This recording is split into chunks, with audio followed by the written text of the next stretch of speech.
To introduce myself, my name is Maggie Adams. I'm on our business development team here at Okta, and I help manage our security partner ecosystem. And you all are here today to listen and hear more about USA Today Network and how they use identity and security analytics within their environment to better monitor it. And I'm really here to set the stage for how identity plays into security. So here at Okta, we talk about identity-driven security. You may have even heard it on the main stage today. What do we mean when we say that? We mean a couple things. We mean eliminating passwords and centralizing identity and access, protecting against credential-based attacks through strong authentication, reducing the attack surface area with automated provisioning, and then last but not least, and the focus of today's session, enabling visibility and response. So within our product today, we have basic reporting capabilities, but we also have really advanced and rich APIs that help deliver the identity context that Okta has and pass that along, as well as APIs that help enforce response actions against a user. So through these APIs, we have very robust integrations with security analytics tools to deliver that identity-driven security. So because you're here in the room, you know that data breaches make headlines. And thanks to our friends at USA Today Network, we know that often credentials are the cause of those data breaches. Starting first with Uber, a company that likes to be in the news, very recently had to pay hundreds of millions of dollars in fines due to a data breach. Why? Well, their AWS credentials were posted publicly on GitHub. Going a couple years back, eBay, another tech company, had to have the majority of their users change their passwords because just a couple of their employees were breached, a couple of their accounts. And it's not just the tech industry. Even universities have to think about preventing credential-based attacks, in this time through phishing. And it's not just the headlines, actually. If we look at industry reports, they show that 3 out of the top 5 successful attack types all involve identity. Hackers, they're smart. They're going after the weakest link in the security chain. They're going after the end user. Why find zero-day network vulnerabilities when you can just use a little bit of social engineering and just log in? So clearly, identity is something that needs to be protected, is something that needs to be secured. But here at Okta, we think that identity can be a key security advantage within your organization. So here's how. Within organizations, there's a lot of disparate infrastructure, disparate technology that security teams have to manage. This is everything from firewalls, user identities, servers, routers, databases, endpoints, you name it. So all of this disparate technology, security teams have to stay on top of, right? And in order to enforce visibility, detection, and response, they use security analytics tools to do just that. So these tools aggregate logs and data feeds from across an organization's environment, centralizing that into one place, where they apply a lot of sophisticated analytics and machine learning to gain valuable insights. And those insights can turn into the form of alerts when potentially there are some issues that need to be resolved. So often these tools show up in the form of dashboards, much like this one. This is actually a Sumo Logic dashboard, and you'll hear a lot more about some very cool custom dashboards that the USA Today team has built. And these dashboards help security teams perform searches, look up past activity, and then even respond to threats. So these are very critical tools within security environments. And really, I want to explain how Okta fits in. So as we know, and as I've hinted here, identity is a key part of your security stack. And here's why. Okta is the common denominator across all of your users, so whether that be your employees and your partners, your customers, all of those resources that those people are accessing, whether it be on-prem applications, cloud applications, as well as all of those devices, mobile phones, laptops, et cetera. Identity is the denominator here. And Okta, being the closest to the user, we have all of that rich identity context on that user. We know who they are, we know the applications that they have access to, as well as all of their authentication activity. And again, through those APIs, we can pass that along to whatever existing security analytics tools you have in your environment. They can aggregate this with other feeds across your environment.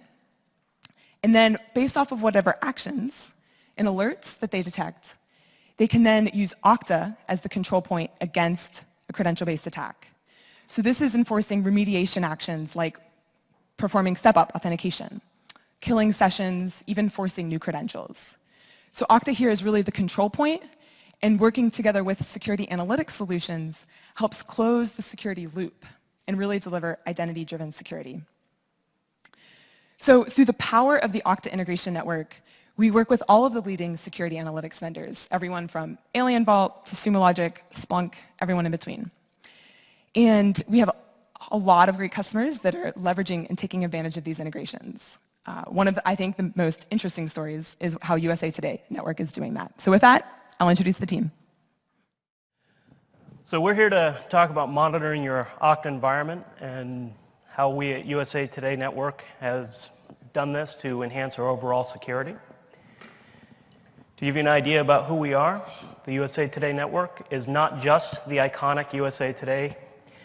We're also more than 100 local media organizations reaching over 125 million people every month wherever they are, mobile, digital, print, and we're consistently ranked in the top 4 of ComScore's news and information category. Specifically here today are myself, David Snyder of our identity management team, my colleagues Mike Shanahan, also of the identity management team, and Larry Gillen of our security team.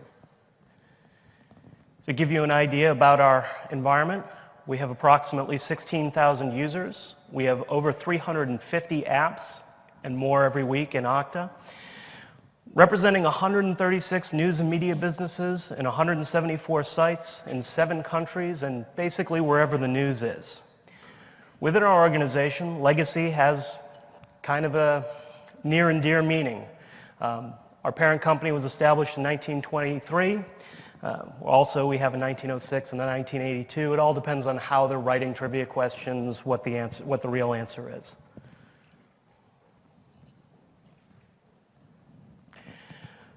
So to talk a little bit about why we're protecting and what our plan is, give you an idea of our value, how we perceive our value. There's a test for legal ethics that says you should never do anything that you wouldn't want printed on the front page, of a major newspaper or news outlet like USA Today. The core of this is the idea of public trust in news and news reporting. As guardians of the First Amendment, USA Today is in the bullseye of media bias. We're basically in the middle, left, right, and we ride on a very critical edge between news reporting and fair analysis. This is a position that we hold and guard and work very hard to maintain. Why our protection matters. News is public information. But how we present it is protected, is something that we need to protect. The front page headlines on USA Today is our second most valuable asset. We're actively attacked routinely by people who want to exploit public trust, either presenting their own version of a headline or just to reduce the trust in what we do. I'm not saying that people would travel through time to affect our headlines, but it makes for a good story. Our most valuable asset is our staff. Obviously, our identity. We do utilize Okta. Our reporters and our editors are especially targeted routinely. And then associated with this is also our financial resources. And if I have to explain to you why we protect those, you're in the wrong room. Challenges. It's not always a challenge. It's a little bit of what we're actually striving for. We have a global and diverse workforce. As I said, we're in a bunch of countries, we're in a bunch of cities. We don't just do news gathering. We also do advertising. Community involvement is very central to our brand and what we do. And we do everything that is necessary to deliver those services to the communities we serve. Bring your own device, Internet of Things, and various other three-letter acronyms have shown us that device-based policies are not some silver bullet that we can use to protect what we do. And of course, we consider that incidents happen. It's important to us to improve our incident response lifecycle and reduce workforce disruptions and outages to our customers. Well, zero outages to our customers, of course. Our general strategy when it comes to identity is to maximize the use of Okta. Okta is a very good product, zero trust methodology regarding identity as the new frontier. We require 100% of MFA for our workforce. We try to bring in as many apps as possible. As I said, we have 350 as of last week and counting. We secure those apps utilizing single sign-on to the maximum extent we can. We eliminate local and shared accounts. We do have certain risk-based authentications that we manage and that we demand additional authenticators, MFA, because of our 100% MFA policy, when we're outside of our accepted risks. Basically, bring it into Okta, have good policies, enforce good rules, say no to people who say, oh, but I have to. One of the ways that we accomplish this is, as I've described, two of us are from my identity management team and one from our security team.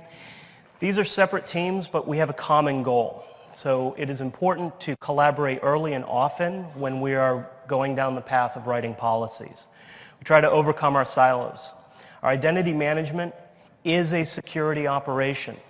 Identity management is the first, last, and only line of defense in a lot of situations. That whole thing about compromised credentials with in the opening slides, anything that a compromised credential can do, the bad actor can do. Our security team works very closely with identity, asking us routinely how we can support their efforts and how we can better make their efforts work. They sort of have to because we control whether or not they can log into their email. Our Okta methodology, while we are maximizing the use of Okta, as I said, we write our policies with a security-first mindset. That third bullet on that list of how credentials are used and compromised was privilege elevation. When you write your Okta policies, you're giving authorization. If you write your policy in a way that allows more privileges than the identity merits, you're waiting to let somebody in. As we talked about the zero trust model of Okta as security, identity being that new frontier, that's going to be covered a lot, I'm sure, during the Oktane, as it has been before. Consider the idea of your Okta deployment as a jewelry store. Your policies allow identified users to come in and do certain things. They can look around, try on various pieces of jewelry, check out the Toussaint for whatever ball they're going to. The apps are the jewelry. Your cases are locked by policies, but you let people into them according to your policy. So those sign-on rules, they all work perfectly all the time, right? You don't have to check anything. You don't have to know. No, of course not. The policies might be badly written by yourselves, honestly. And so you have to monitor. You have to look at what's going on in your environment. The monitoring and security means doing things about what you see, but you also have to collect that data to review it. Our strategy for monitoring is to detect bad actions and collect forensics about what they did so that we can respond. But we also have a two-pronged approach. We're not just doing event-based monitoring. We're also looking at our environment in a state-based way. We're collecting metrics so that we know what a normal environment looks like and we know how much it changes. This also allows us to do good planning so that we can see what will happen if we make a change, have a good idea of who we're going to affect, how we're going to affect them. And of course, all that combined gives us a really good posturing to react to either bad policies when we find them or bad actors when we detect them so that we can fix it. Our friends at IBM did a survey last year. The result indicates that not only are data breaches expensive, they persist for a long time. 197 days on the mean, I'm sorry, not the average, the mean is 197 days to detect a data breach. That's a failure of monitoring. And then, of course, the time to contain the breach being 69 days, that's pretty much a failure of understanding to have it be that long suggests a failure of understanding your environment and being able to react and modify quickly. When it came to product selection, there's a lot of products that do log aggregation. Sumo Logic is not the only way to do this. Other products do work. We have used some of these other products in the past. We recommend that you do your product selection based on what matters to you as a business or an agency. Consider the function of the product over the brand name. We are going to be talking about Sumo Logic because that is what we're using for our log aggregation right now, and we do have some really cool dashboards that come with that. We're also doing API monitoring, or excuse me, API reporting using tools that we've even developed in-house. So to talk about how we did it with our Sumo Logic integration, I'm going to hand this over to my colleague, Mike Shanahan, to talk about log collection analysis with Sumo Logic integration. Cool. Mike? Thanks, David.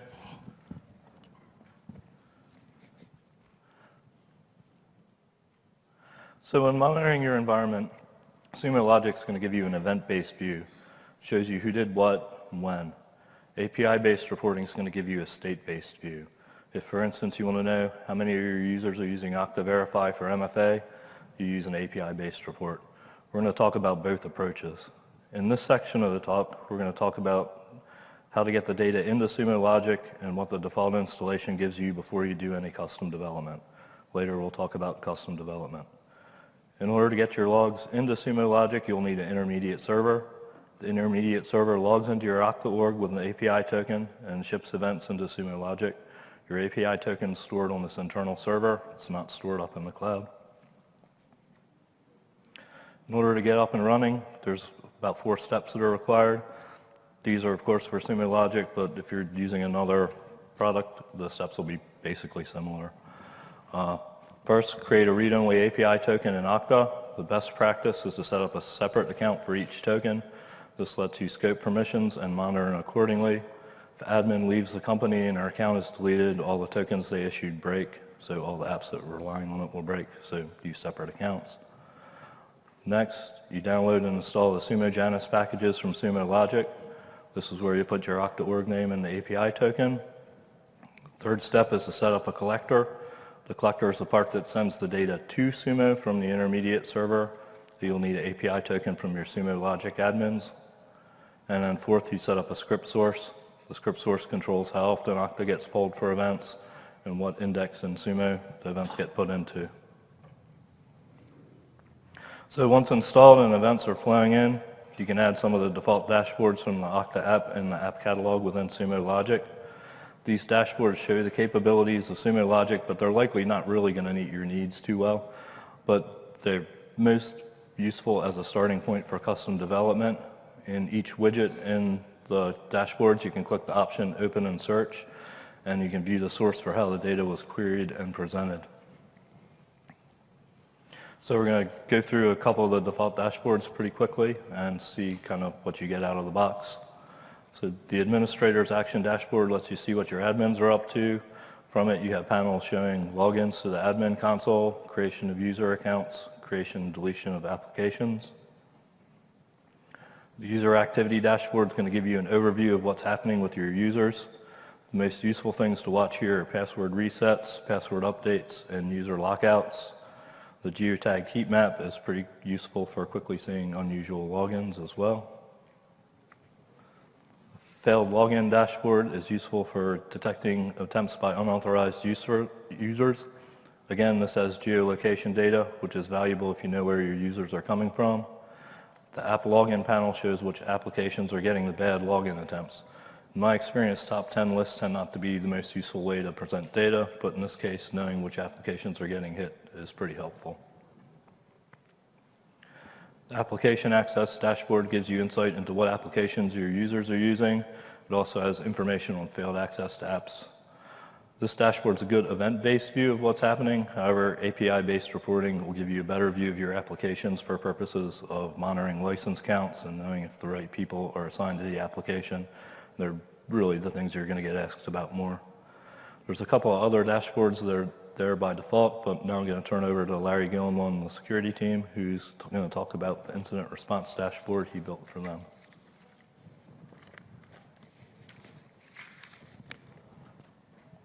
Cool. Hello, everyone. Today, I'd like to share one of the custom dashboards that we built at USA Today Network. It's our Incident Response Account Activity Dashboard, or IRAD for short. Now, what originally caused us to need to build this dashboard was an incident that we investigated related to a compromised email account, something that we hadn't seen since implementing MFA throughout 100% of our organization. But one of those sneaky, smart bad guys figured out a way to bypass our MFA policy by utilizing email clients that don't support modern authorization. One area where you can still see email clients like this in wide use today is on many mobile devices, although mobile device vendors are beginning to improve in this area and updating their default mail clients. So, as you can see, we found ourselves in a position where we needed to quickly respond to a new threat. We needed to improve upon our detection capabilities to allow for a faster response, as well as minimizing our analysis times to provide quicker containment. We identified two core pieces of functionality that we thought were required in order to achieve this. The first being the ability to coalesce multiple logs into a single data source or a single data stream, and the second being robust data filtering capabilities, so we could drill down into that stream based off of IP addresses, account names, event results, or any combination of those. So here you can see our IRAD dashboard. We used a minimalistic design approach to reduce development time, and I was able to build this in roughly an hour. But let's drill down a little deeper into some of the components. Here you can see our account activity over time component. Now this represents the total number of events from a certain log source at a specific point in time. Where I've found the most value using this is in conjunction with the data filtering capabilities when I drill down into a specific account or when I'm searching for a specific event across all accounts, like maybe failed MFA attempts. And here we have our IP address metrics component. Now this is really one of my favorite components because of all the time it saved me during analysis. We create a distinct list of the IP addresses that we've witnessed, the number of times we've witnessed them, their geolocation, and we also append additional metadata, which is the calculation of that first and last seen time. And that's really where the majority of the value in this component comes from, that first and last seen time. If we're able to determine that credentials were harvested at noon, and we review the dashboard and we can see that all of the IP addresses associated with that account were in use several hours, several days, several weeks before that time, then with a reasonably high level of certainty, we can deduce that it's not an IP address being used by a malicious actor. And finally, we have our account activity log events component. Now, this really represents that single data stream concept that I was talking about earlier. And the way that we achieved this was by reviewing the different log sources and determining the relationships between some of the data. All of the log sources have IP addresses, account names, geolocations. But all of the fields within those different log sources use different names. So we created a new unified list of field names, and we mapped the current fields from each of these log sources to that new unified list. Then when we returned our data set back and sorted it chronologically, it provided this coalesced effect. So what are some of the benefits to building your own custom dashboards? I think one of the first benefits that I noticed was just gaining an overall better understanding of all the data that we were aggregating into our Sumo Logic platform. I began to see information within the data that I didn't previously know was there, as well as relationships between some of the different log sources. And these two things in combination started to give me new ideas about better ways that we might be able to utilize this data, particularly from a security context. One of the other benefits is just the ability to combine and utilize multiple log sources in the same dashboard. A lot of the default dashboards that you'll see that are developed by vendors focus on one specific log source. And the reason for this is because they really have no way to know what all different log sources you're aggregating. They don't know if you're an Office 365 shop or Google G Suite. They don't know if you use Cisco hardware or Palo Alto. And even if they did, they would have to build different dashboards for each of those scenarios. But you, on the other hand, are very aware of the different log sources that you're aggregating. And by adding additional log sources into your dashboards, it can provide additional detail and context, which a lot of times in the security arena can equate to faster analysis with fewer false positives. But probably one of the biggest benefits is being able to focus on analytics and data visualizations that are most relevant to your organization.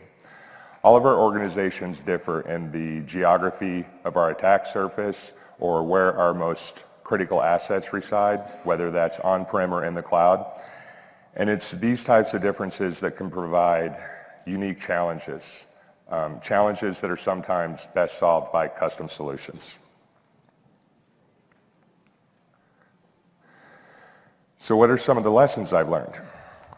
Well, I think one of the lessons I learned was whenever I start a new dashboarding project, to begin by defining my objective so I can maintain a clear focus on what I need to accomplish. I noticed when I do that, the purpose of my dashboard is clear and more obvious to my colleagues, which has generally led to wider adoption and greater appreciation. But when I fail to do that, a lot of times my dashboards become data-driven and can present needless information or an overabundance of what I like to refer to as eye candy. And although they look awesome when you walk past my desk and see them up on one of my monitors, they're rarely used by anyone other than myself. But probably one of the bigger lessons I've learned is to always search for opportunities to improve the value of your dashboard through data enrichment. Now, this can be just adding an additional log source or appending additional metadata like we did in our IP address metrics widget. But you don't have to just stop there. A lot of the log aggregation platforms that I've worked with have the ability to map to external data sources. And a great way to use this capability is to pull in external open source or commercial third-party threat intelligence, or even better, some of the threat intelligence that you've been able to build within your own organization. So to summarize, we identified a hole in one of our security policies. Even though we're 100% MFA, it was possible to bypass that by using email clients and legacy authentication. Using our dashboard, we were able to provide proof of exploitability and show in a very clear-to-see fashion, step-by-step, the actions of a malicious actor. We disseminated this information upstream to our management team, who had all the information they required to be able to approve a wide-sweeping policy change, enforcing that all email clients utilize modern authentication, and thereby plugging the hole. And we were able to accomplish this and measure our detection time in hours and not weeks, and our containment time in days and not months. And with that, I will hand it back over to my colleague, Dave. Thanks. So pretty good information about the dashboards and the way and log aggregation. But I also said we were going to talk about state-based monitoring and the Okta API and how we use it for metrics, planning, sense of scale. Using the Okta API, requirements for routine monitoring is similar to log aggregation. You have to have an API token. Read-only administrator is sufficient. We recommend you put this on a service account whose only purpose is this kind of monitoring. As Okta best practice, you want to have service accounts with their own API tokens separate for separate purposes. So should you lose one, you don't lose them all. Anything happens to this account, the service fails for a while and its API token gets revoked, we don't lose our Sumo Logic because that's a separate service account with a separate API token. Also, its own server. Why its own server? Same reason. Something happens in the hardware or in the infrastructure or in the VM file that is actually running it, we only lose this one. We don't lose them both. You also have to have somebody consuming the data. It's got to be somebody's job to receive any kind of routine reporting that you do, and they've got to be interested in the data and aware of changes and what they mean. We also very highly recommend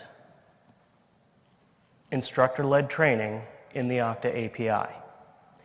If you invest in your people, you improve your employee skill set, you're going to be able to do things that you wouldn't be able to do otherwise. Yeah, outsourcing is one of the things you can do with that to accomplish this, but somebody who knows how to do this on your team, who understands your business, is going to produce you better results. We routinely get asked, can I find this out from Okta? And we routinely answer, sure, give me a couple minutes, or a couple hours, actually, in the case of the last one. We do some metrics reporting. One of the reasons that we do this is we want to continuously improve our policies. We want to change something. How big of a problem is it to change it? How many apps is this going to affect? How many users is this going to affect? What users is this going to affect? These are the things that you can only get from state-based monitoring, queries to the API. Our Okta rep says we're using these many licenses. Are they telling us the truth? Can we verify that number? Yes, we can verify that number, and I will tell you from experience, your Okta reps are not lying to you.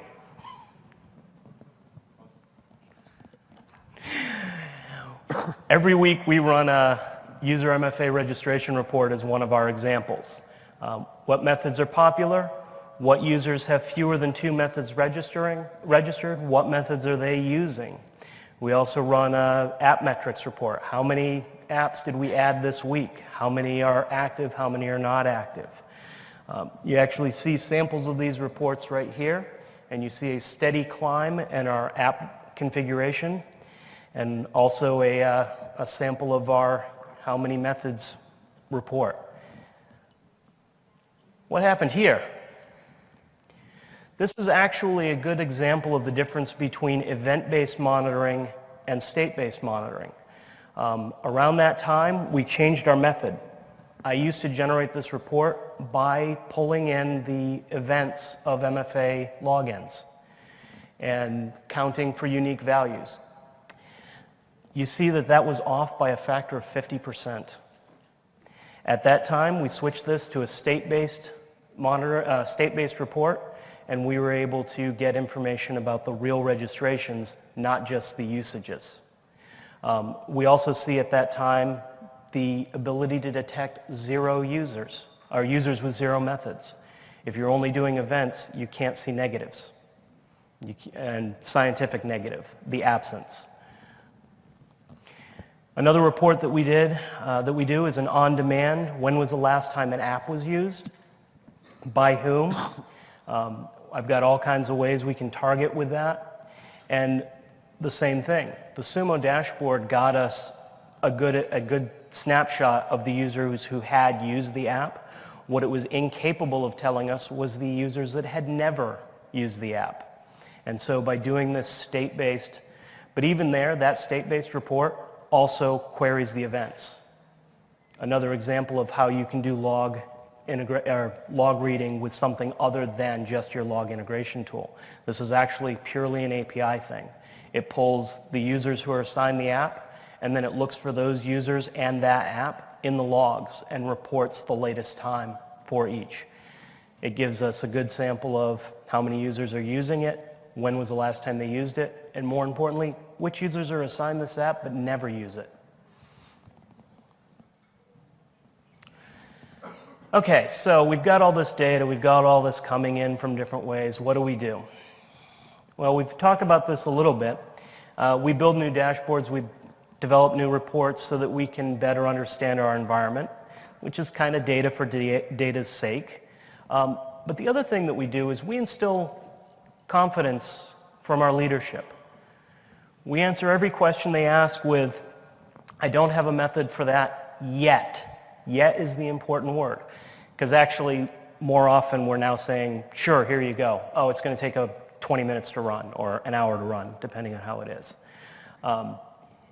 This is important because when we request a change that's going to impact our users, our executive leadership has confidence in what we tell them the impact's going to be and that we have the ability to mitigate it. And the people actually doing the changes have considered how to mitigate any kind of impact that's going to happen. Information-based decision making. That's the concept.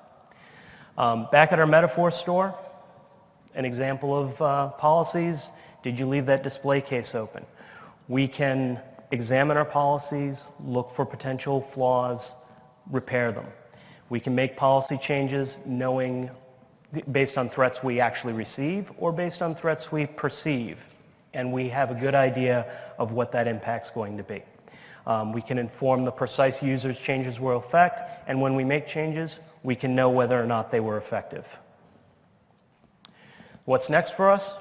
Continue to answer the problems we encounter with good information collected from original sources. This is an important, I don't like to read slides straight, but this is an important concept. It's not just what we do with our monitoring, it's also what we do as a business. News gathering is collecting good information from original sources. Part of that is we put in Okta feature requests. This is one of our favorites, adding a not operator to the system log. The system log in Okta is another place that you can go and look at logging that happened within Okta. It is only one source. I'm going to leave this slide up so that you can, all you admins that are in the audience can go to that link and upvote this. We'd really like to see this one. And of course, the important thing as an admin is to answer questions that start, yeah, but, and how did, so that we can change, we can improve integration, and we can just improve everything that we're doing.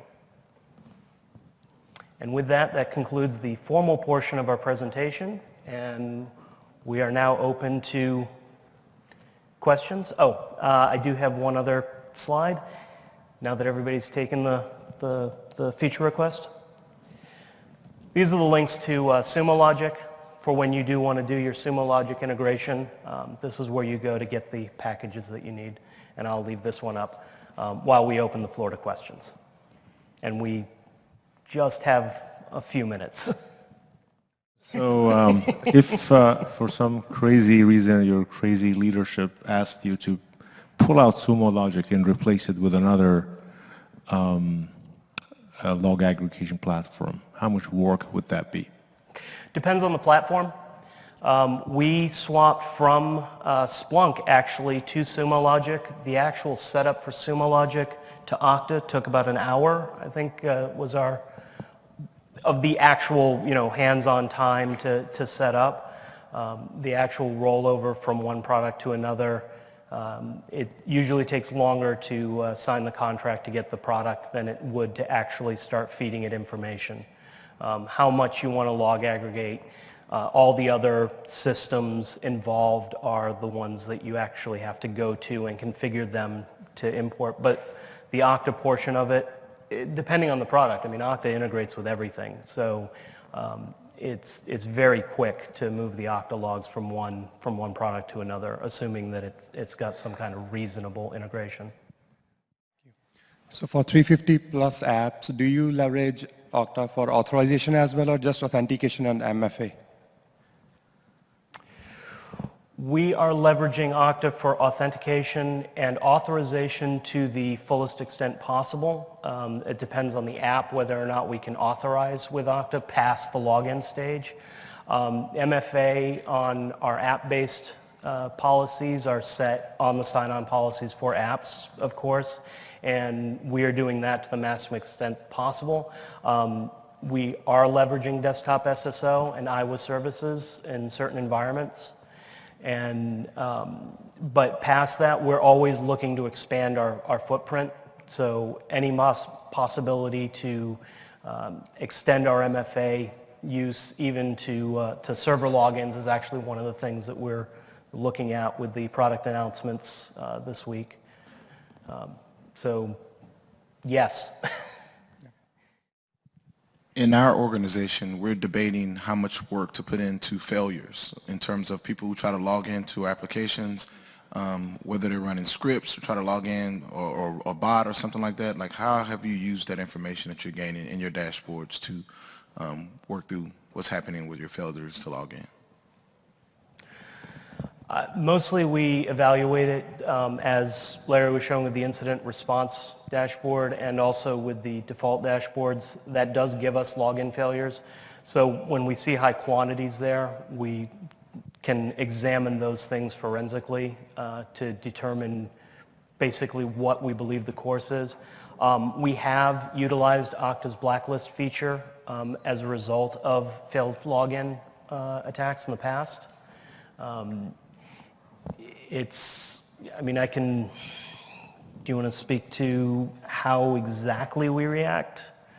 It's a common problem. It's difficult. I've invested a fair amount of time going through and doing analysis on login failures like you're mentioning to discover maybe an administrator that had scheduled a task and changed his password but didn't change it within his script. So it is a difficult process. One of the ways that we've tried to address it, I guess, is through the custom dashboard I showed with that IP address metrics. That allows us to really quickly determine whether whether it's an IP address that they've been using regularly or whether it's something new, and that kind of determines the level of investigation that we do. So in a lot of instances, within seconds, we're able to determine that it was just a script, like you mentioned. Brilliant. Thank you, Larry, Mike, and David with USA Today. And thank you, everyone.